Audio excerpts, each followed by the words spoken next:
Time check. It's 12:36 p.m. Okay. Andito na naman tayo at nakapangbahay na naman po ang inyong tita, millennial.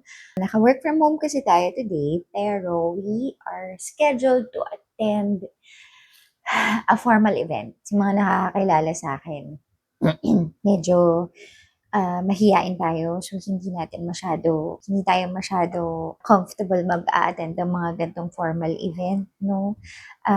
Siguro, I also consider myself as an introvert. So, yung social battery ko, iba yung pag-charge niya. Medyo aloof kapag maraming tao na hindi masyadong kakilala. Parang ganun, that's how I explain myself. Sasabihin ninyo, wait, abogado ka eh. So, kailangan magaling ka makipag-usap. Well, I enjoy meaningful conversations. Pero, iba eh.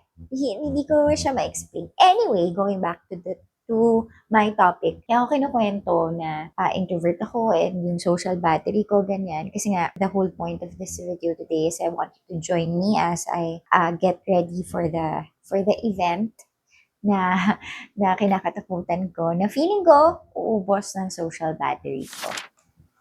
Kain tayo, guys.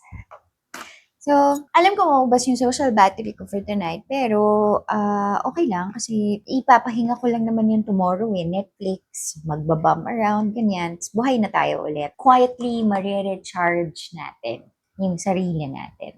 And the good thing is, alam ko kung paano ko i-recharge yung sarili ko. Ngayon, kakaisip ng mga social battery, personal battery. Bigla ko na-realize. Kasi paulan na naman. So parang may bagyo na naman tayo. Tapos ang iniisip ko, grabe talaga tong climate change na to, no? Hindi na natin ma-anticipate yung weather. Although alam naman natin kasi binalitaan tayo na may parating na bagyo. Pero hindi siya the same kagaya ng bata ko. Anyway, that's the impact of climate change. So dahil nasa climate change na naman yung utak ko, naisip ko na naman na energy, climate change, merong development goal, sustainable development goal yan SDG 7, affordable and clean energy. O, di ba? Nabasa ko talaga. Ganyan tayo. Para sa mga hindi pa, para sa mga bago dito, welcome. Hi, I'm Jen. I run Sustainably Ambitious. Ito yung channel na ginawa ko because I really just want to share kung ano yung mga natututunan ko about sustainability and how to be a responsible millennial para hindi na natin ma-aggravate yung climate change na nangyayari ngayon. Yan. And dito sa channel ko, gumawa ako ng isang series just because I want to explain yung Sustainable Development Goals. So there are 17. Kaya tinawag ko tong series na to na The 17. Yan. Etong series na to, it will explore the 17 Sustainable Development Goals na napag-agrihan ng mga world leaders natin back in 2015. Na ito daw yung mga goals na kailangan natin na ma-achieve by 2030 para magkaroon tayo ng better world, healthier place to live in, ganyan. At para makatulong pa tayo sa drastic effects nung nangyayari ngayon sa mundo. So, isa dyan sa Sustainable Development Goals na yan is SDG 7, yung affordable and clean energy. So, di ba kapag when we speak of our own energy, ang dami natin iisip, yung kaya natin sabihin na, I'm exhausted, pagod na ako, kailangan kong mag-recharge, ganyan. Iisip niyo ba kung saan kumukuha ng energy or ng power, yung mga ginagamit nating bagay para hindi masyado maubos yung energy natin? Kunyari, ito, nagpapainit ako ngayon ng tubig. Noong mga unang panahon, and meron ako nito na abutan ko sa province namin, yung magpapainit using kalan or using yung clay pot sa uling. Kit nun. Mas mahirap yun, mas marami kang energy, like personal energy na gagamitan para magawa mo. Ngayon, ganyan lang, isasaksak mo lang, ganyan. Pero it's powered by electricity. So, a different kind of energy naman. Naisip ba natin, saan nanggagaling yung energy na yan? Sabi, hindi ko masyado iniisip yan dati. Pero ngayon, dahil nagmumuni-muni ulit ako, naisip ko na siya. That's the kind of energy na pinag-uusapan ng SDG 7 when we speak of clean and affordable energy. So, clean, meaning nanggaling siya sa clean source, yung kaya nating i-renew. And affordable, meaning kaya siyang ma-access ng kahit sino. So, yun yung goal ng SDG 7, to provide clean energy and to make sure that clean energy becomes affordable and accessible for everyone.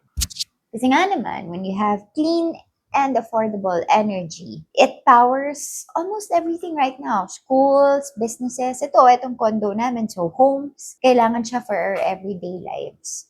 Makes our lives easier. So again, itong mga SDG, Sustainable Development Goals na to, naisip na to ng mga world leaders natin na ito yung mga makakatulong i-mitigate yung climate change. So, when we speak of clean energy, we usually think of the energy na makakatulong sa environment. Diyan papasok yung mga renewable energy.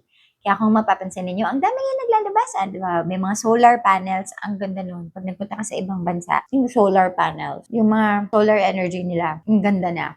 Yung bahay namin sa province, solar powered siya, nakakatuwa. Kaya kami ng husband ko para makatulong ng konti, diba? Sinubukan namin na mag-invest sa hybrid na kotse para makatulong sa environment. So it's true na ang renewable energy can help protect the environment. It's true. Pero another thing na hindi natin napapansin is that when yung source ng energy natin is renewable, it helps us make our energy supply more secure. Naalala ninyo, siguro a few months back, nagkaroon ng problem with fuel supply. So, nagtaasan yung presyo ng gas. Kinakatakot na baka magtaas din ng sobra yung sa Meralco, ganyan. Kasi, ang source natin is fuel. Hindi po siya galing sa atin, nanggagaling po siya sa ibang bansa. So long as the Philippines relies on imported fuels, ganyan, or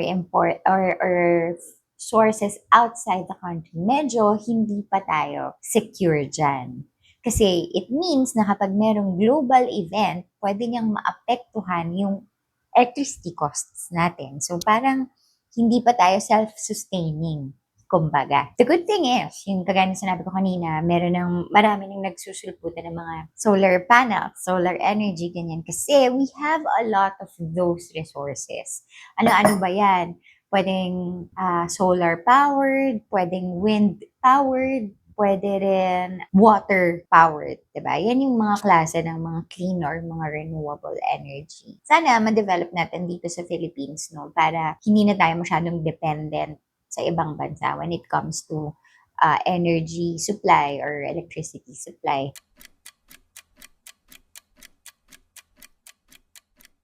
Yan. Time check.